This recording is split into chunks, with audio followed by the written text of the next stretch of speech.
So hello everyone, welcome here to the Grand Prix of Great Britain, round 1 of 10, here in the 2015A NASA RallyCross Challenge season. You may have seen that graphic. It's Josh Mertz and Elliot Porterfield up in the commentary box.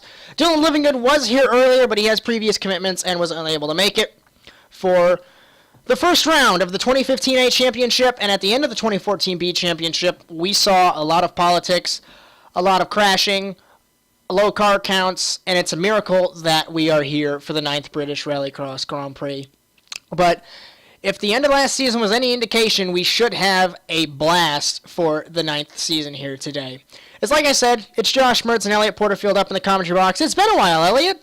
How you been?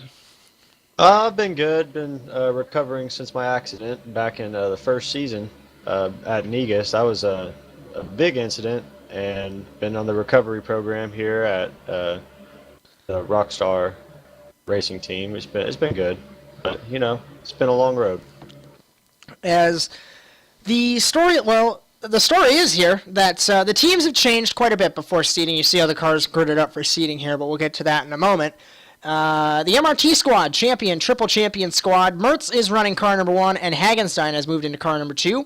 Revolution Racing is now Tanner Smith and Chris Wetz. Revolution Junior, Dylan Livingood has moved to the 51 to that team for a partial schedule, and Elliot Porterfield, unknown if he will run the full season in car 666. And the new Area 52 team has Cody Erdman and Dylan Smith, who returns after a season's absence. And his developmental team is Nick Cars and Casey Lester. Nick Cars was here practicing, but he left the circuit. I don't know if he'll get any points, and Casey Lester had a previous engagement, so he was unable to make it to the track.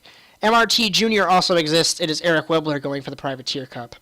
But anyway, I don't think you've ever seen a seeding round. It's basically qualifying. Who do you think will do well?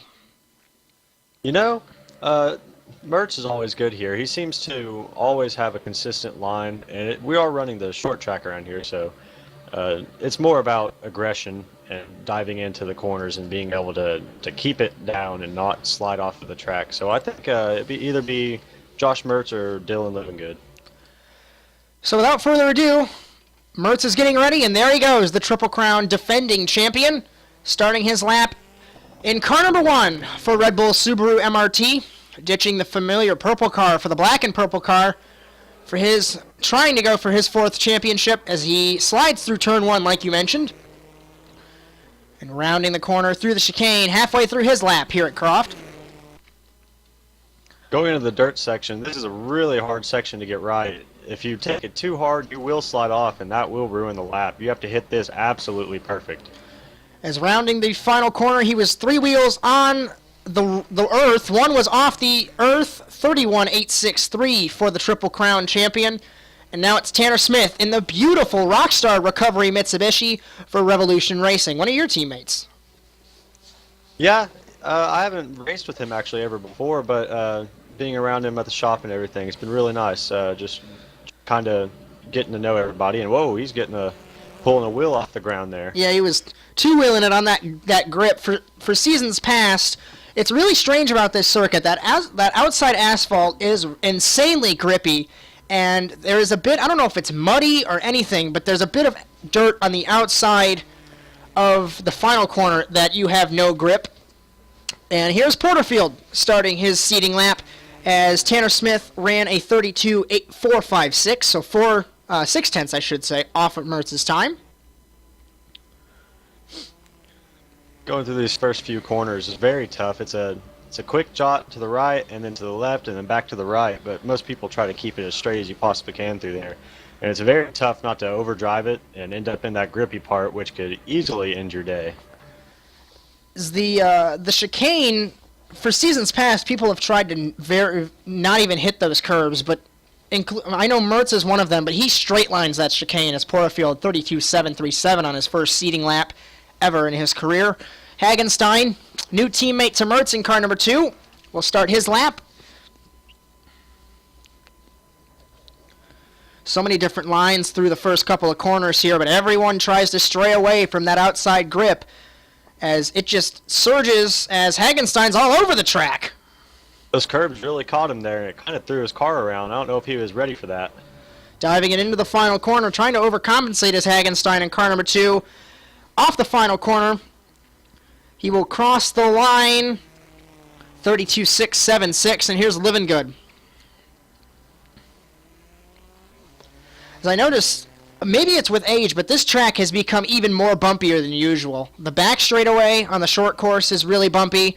The off-road section has gotten bumpier. And the final corner is just really, really bumpy is an understatement, to be honest.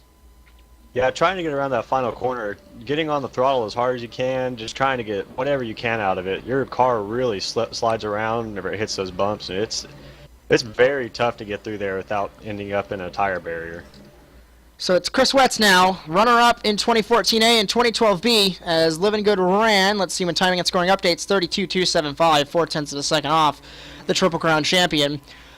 Wetz has never been too consistent, and when he is consistent, the consistency runs out. He can never have a 10-race season to where he has the results that he wants. But we'll see if Wetz can get a championship charge this season with a new teammate. He's the elder guy at Revolution Racing.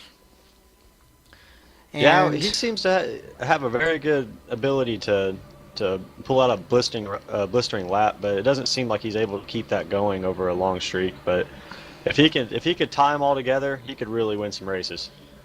32.995 for the third on the all-time wins list, tied with this guy, Cody Erdman. Fled the nest at MRT last season after the second place. Many say that he left because of the championship result.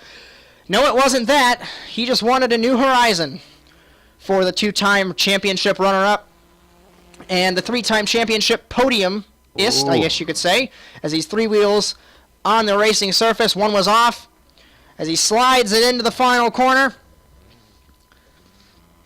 I don't really see a lot of people hugging that inside very much. It seems like a lot of people are trying to drift it around the outside and cut in sharp and get a good run off to the finish line there. Interesting line. It's Daniel Bellamy now. I believe this is the first privateer effort in seating here, as there are three privateers. Eric Webler will be unable to run. It's Nicholson who has a failure on his car, so the only privateer running and seating is Daniel Bellamy, who had a maiden podium here last season with a spectacular stunt driver two-wheel jump over the Gymkhana jump. And I believe he finished third to Mertz and Living Good.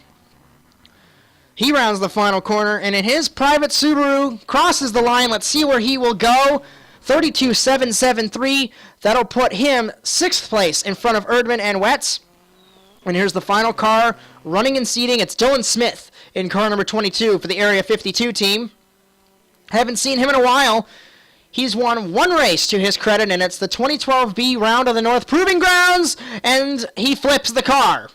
So he is the first one to get bitten by that darker asphalt out of corners 1 and 2. Yeah, and regulations say you still have to finish a lap, so he'll still finish this one off, but it's not going to be anything that he was expecting.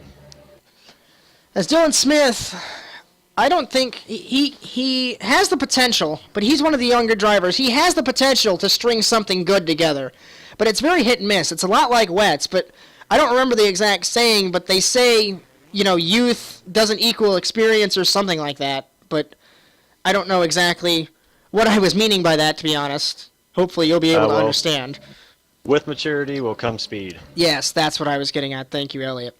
As seating round results here, Mertz wins his second consecutive seeding round here in Croft, a 31.863, the only car in the 31 second bracket, actually. Then the next, everyone else was in the 32 second bracket, starting from 275 with Living Good, Tanner Smith, 456, Hagenstein, a 676, Porterfield, a 737, Bellamy, 773, Erdman, a 924, Wetz, a 995, and Dylan Smith's lap pretty much doesn't count, 45.956. And Brandon Nicholson, this repair is going to take longer than usual. He will not make it into Heat 1, so he will have to go into the LCQ. And like I mentioned, Eric Webler and Casey Lester, 2 provisionals here today in cars 3 and 50, respectively. As we are getting ready for Heat number 1 here in Croft, your prediction for the seeding round was correct. It was Mertz, as Living Good got close, but Mertz Let's see. My brain kind of failed me there for a moment. Excuse me there. Somewhat of a dominant performance there. Yeah, he pulled out 0.4 of a second on everybody else. And pulling out onto the track, here he is in car number 1. As everyone else gritting up here. Here comes Living Good. Dylan Smith will be in this heat, and so will Chris Wetz. It's a 4-car heat. Here's your grid. Mertz is on pole, followed by Dylan Smith, Dylan Livingood in 3rd, and Chris Wetz is the 4th and final car in this heat. As the Croft track, 4 paths, 4 laps. Every single race is 4 laps. We didn't have a rally format graphic, but the top 2 advanced through from the heats and from the LCQ. 6-car final today, getting ready to go, and it is lights out and away we go for the first heat of the season. Off the line, Livingood gets the jump at the line, followed by Mertz, Wetz, and Smith, as these two are the best of friends. Off the track, put the helmets on. They hate each other. Let's see if they will get close to each other as Smith makes contact with Wetz. Mertz following Livingood. Let's see where everyone will go. Livingood goes off-road. Decisions on line choice are very important here. You could do it in 4 different ways, and it's very tough to... Oh, and we have one over. It seems like Dylan Smith has had problems on the dirt section. As he clips the wall and climbed it in car number 22. Let's see if he can get the car refired. The Volkswagen, I don't think, has good launch control, and I think he's stuck in the water. So his race is run. Yeah, they'll be repairing that one, getting it ready for the LCQ.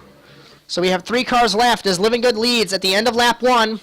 Mertz is 2nd, Wetz is 3rd. So Mertz let him out of the pit lane. So it's all down to when Livingood pits.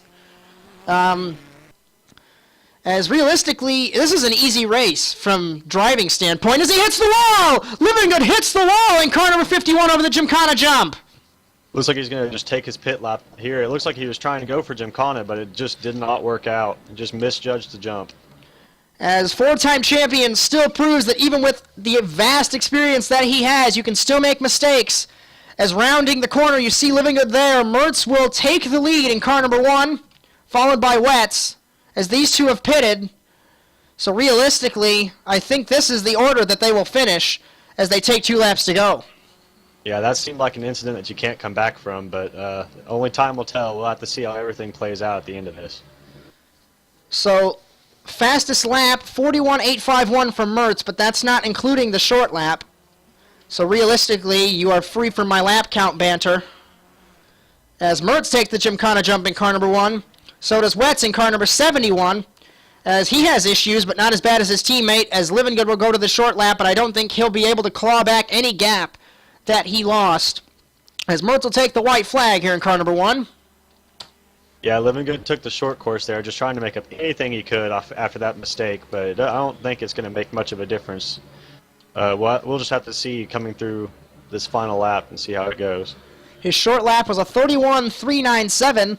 I believe that was one of the fastest laps turned here in the weekend, because I think the fastest lap was a 31.4. So a 31.397 is relatively quick. And rounding the final corner, he's going to start this season like he ended last. Mertz wins heat number 1, followed by Wetz, who transfers through, and Livingood was unable to claw what he lost back, as he will have to go to the LCQ along with Dylan Smith. Yeah, it's going to be a struggle to get back up into the final, but a 4-time champion, he should know how to do it. As the drivers from heat number 2 now, getting onto the track, you see Cody Erdman, Tanner Smith, Tristan Hagenstein, Daniel Bellamy, and Elliot Porterfield. So here's the grid for heat number 2. It's Smith, Erdman, Hagenstein, Bellamy, and the back row is Porterfield. This is too close to call, to be honest. I can't pick a winner. Yeah, everybody in this grid seemed to have run a very close time in the seating lap, so we'll just have to see how it turns out. It's going to come down to lane choice. As the blue and the green grid spots are settled, this is for the yellow and the red ones on this grid. And the LCQ is for the back row, and they get to pick wherever they want to start. This race is 4 laps, Smith, Erdman, Hagenstein, Bellamy, Porterfield getting ready to go for heat number 2, and it's lights out, and away we go.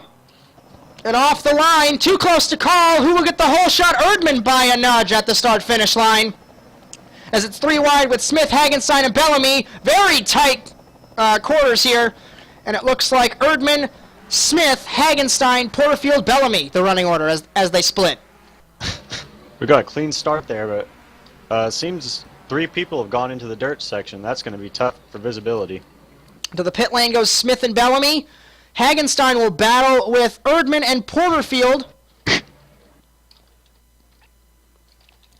As rounding the corner in the dirt section, let's see if we can find a camera for you guys. There you go, from the helicopter.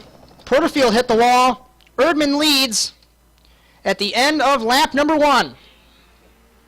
No major incidents yet. We'll have to keep watching.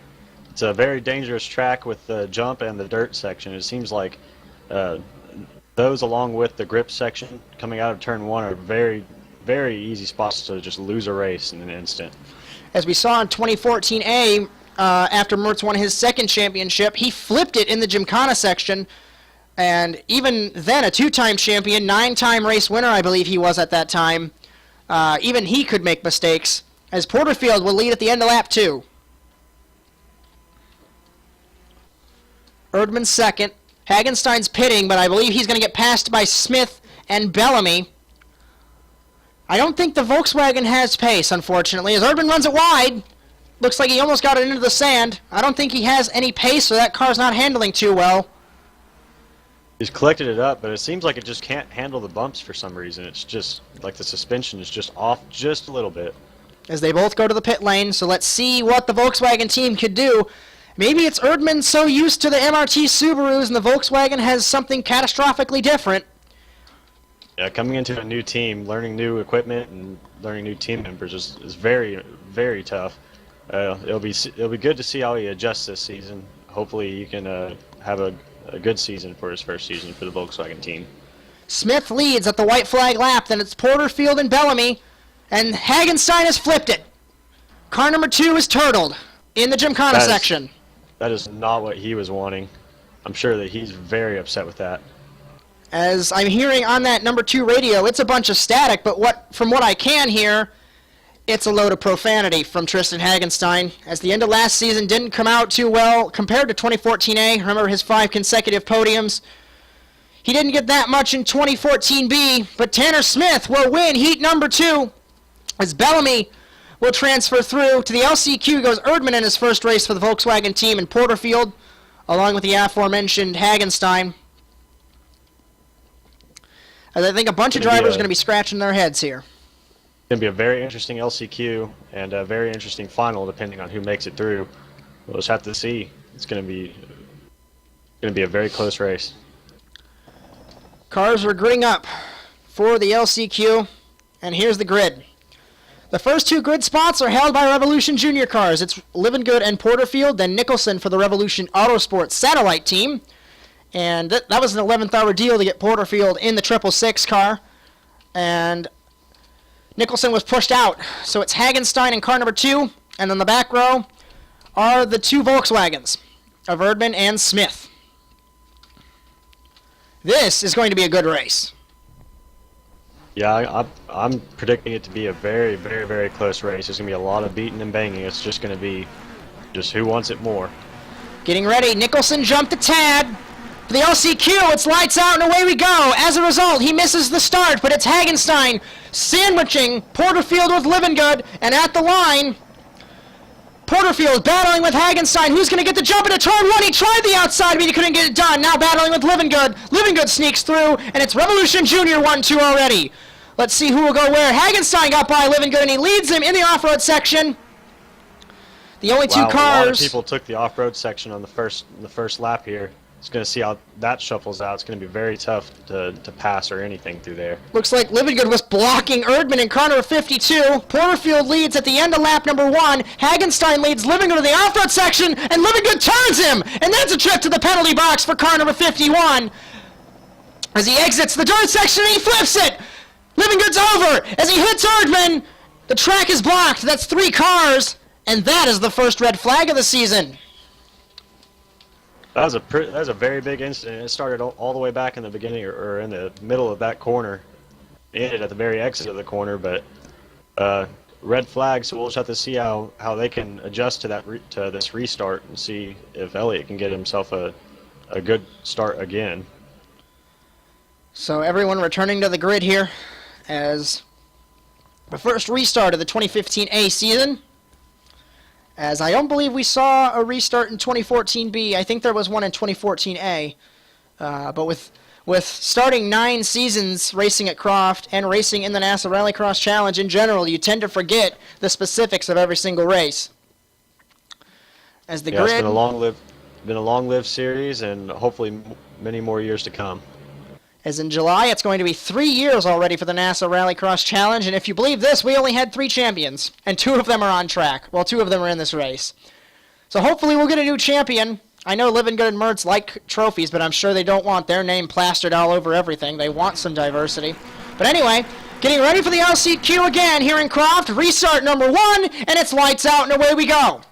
And off the line, it's the Revolution Junior cars getting a jump now. Porterfield v. Living Good, and then it's Nicholson and Hagenstein side by side. The drag race down into turn 1, and we're going to see what everybody can do. There's a little bit of contact there. 1 car off, 2 cars off. As it's Nicholson, Erdman got hit by his teammate, and we saw Living Good 3-wheel it past his teammate. So Porterfield will go to the pits in lap number 1 in the car number 666, followed by Erdman. To the regular course goes Nicholson, then it's Living Good, Hagenstein, and Smith around the off-road section. So rounding the final corner, Brandon Nicholson, you can tell that car is not handling good at all, so the Revolution Autosport crew fixed it, but still not good enough of a repair. Yeah, that vehicle doesn't look like it's handling well at all. It seems to be all over the place, especially through that little transition from and it confirms asphalt to dirt. He rolls it in turn 1, so this will take him out of the race lead. And Dylan Smith has also rolled the car, and it looks like something's broken as he has pulled off the track. So Living Good goes to the pits. Hagenstein takes the Gymkhana jump in car number 2. Porterfield, Nicholson off-road, so is Erdman. So we have 5 cars left. Only 2 spots transfer through in this LCQ. It'll be interesting to see who they come down to. So Hagenstein will lead at the end of lap 2, cross flag shown for the LCQ here in Croft. Porterfield's going to be battling his teammate because I think Hagenstein has to pit. So this is going to be interesting to see how this will play out. Living Good's ahead as they come out. I don't think Hagenstein has the delta. Sorry to cut you off, Elliot, but I don't think he has the delta over Porterfield and Living Good. So this is going to be interesting in seeing if the MRT crew, fresh off a 3rd championship, can try and hold him off. As Living Good issues in the Gymkhana section, so is Porterfield, and Nicholson has rolled it in turn 1 again, so he is out and we have 4 cars left. As Hagenstein did not have the delta, so it's going to come down to the 2 Revolution Junior cars if they make a mistake.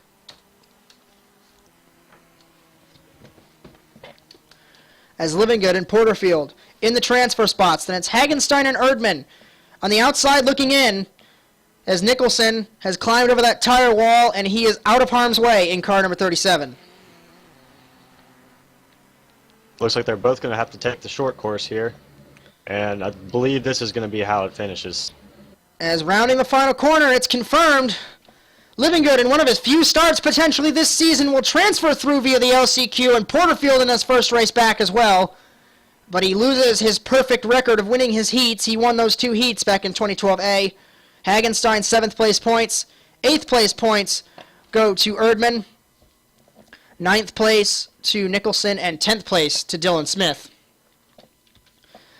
As if the heat races in the LCQ are any indication, who knows what will happen in this final. It's going to be a very interesting final.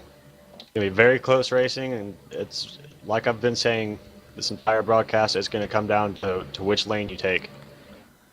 So the first car on track is Mertz. Pole position in car number 1. Here's your grid. The front row will consist of the triple defending World Drivers Champion Mertz. Next to him will be Chris Wetz in car number 71, Tanner Smith, and Daniel Bellamy. And the back row will be the 2 Revolution Junior cars of Living Good and Porterfield. So that's your grid for another 4-lap race. And this one is for the points. But if you want to technically say points, Smith and Mertz are tied with 1 so far this season. Predictions for the final. I really couldn't give you a prediction. It's going to be a very good race. 4 laps, getting ready to go for round number 1, and it's lights out, and away we go. And off the line, who gets the hole shot at the start-finish line? It's going to be Mertz and Bellamy were tied, and into corner number 1, who will lead? Mertz, Bellamy, Smith, top 3. Mertz sneaks through to the lead, Smith holding Bellamy off, and then it's Livingood sandwiching Wetz and Bellamy. The split, who will go where on lap number 1? Mertz, Smith off-road, Bellamy off-road. Livingood misses the tire barrier, but he has to stop in car number 51. Wetz to Gymkhana, Porterfield to pit lane, and Livingood will take to the short course in car number 51. What a crazy first few laps, or first few corners we've had here on this first lap. It's going to be very interesting coming around here. As Mertz smashes it off the wall. Sorry to cut you off. The first lap here. Livingood does lead the first lap here in Croft, but it will be short-lived because he had to stop on track. Mertz is in 3rd, Wetz 2nd, Smith 4th, 5th Bellamy, 6th Porterfield, as Porterfield was the only one to pit. Off-road goes Livingood. Wetz will go to the pit lane. I believe Mertz will go to the pit lane. No, Gymkhana. Smith will go to the short course. Bellamy to the pit lane. Wetz is in a good position here. I'm sure he's hoping to keep this going, but only time will tell with this race. This track seems to create crazy events that even we can't predict. Smith leads with 2 laps to go. It looks like we missed the pass from Mertz and Livingood. He had to swoop by him on the Gymkhana section, as that merge could have been tricky. Wetz 4th, 5th Porterfield, 6th Bellamy.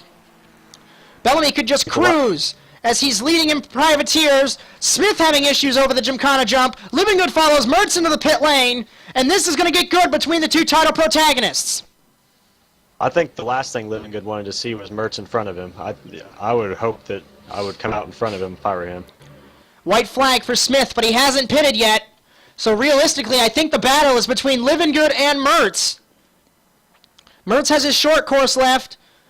Livingood, I think, has his Gymkhana left. So let's see what will happen here as Mertz has to swoop to the inside. Livingood tries to block, and he got by him. But now Porterfield's going to merge. Wetz is barrel rolling in the Gymkhana section as Mertz gets by Porterfield. As it looks like Wetz has thrown his race away. He's turtled on the Gymkhana section. Smith has to pit, so it's realistically, this is the battle for the race win. It's going to be great. We're at the see who can get through these last few corners fastest.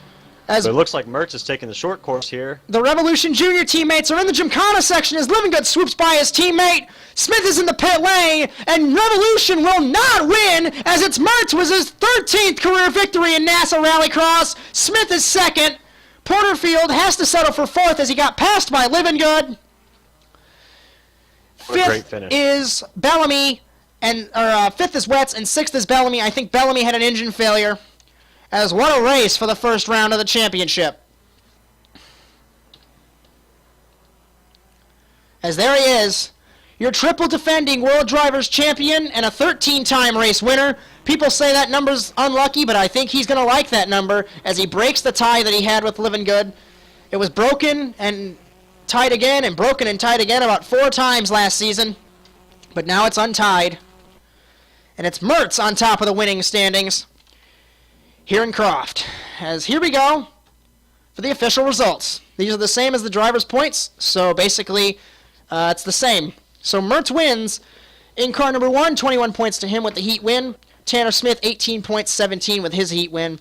Livingood 3rd, Porterfield 4th, Wetz 5th, Bellamy 6th, Hagenstein 7th, Erdman 8th, Nicholson 9th, 10th is Dylan Smith.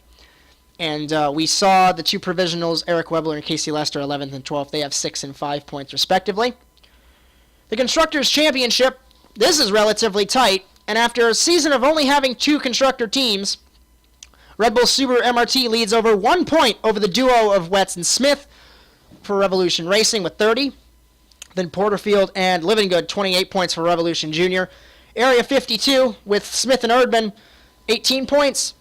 In the Area 52 developmental team with Casey Lester and Nick Cars, 5 points. Remember, I don't know if Nick Cars will get points for practicing, but Lester did get his provisional in car number 50. And the Manufacturers' Championship, Subaru 21, they started their season just like it ended last. Mitsubishi second with 18 points, and Volkswagen with the 8th place finish for Erdmann has 8 points. So what'd you think? It was an interesting race, and be good to see what happens the rest of the season. I think it's going to be a very close championship race, not only in drivers but also in constructors' points. I'll be excited to see what happens next week. As the season off the top of my head, we just finished Croft. We go to the usual Dutch swing in Valkenswaard. Then it's over to Island Rally. Then we go up to Canada for St. Eustache. Then, I believe, we go up to Minnesota for the Monster Truck Rally for the first time there. Then it's over to Negus. Then we go over to the stadium track in Los Angeles, the first time we have raced there. We were supposed to go there for the All-Star race, but those plans were canceled. Then it's the traditional rest of the California swing, Irwindale, Riverside. I think it's actually Riverside, Irwindale in that combo. And then for the 10th and final round, we go over to Las Vegas for the stadium race there, as that will be a cracking race. But like I said, next week is Valkenswaard, and it's unpredictable. It used to be Chris Wett's territory, but it's been opened for the past couple seasons. Who knows what will happen. As for this race, the British RallyCross Grand Prix, it's been a thriller, and we'll see you next week from Valkenswaard. But until then, so long, everyone.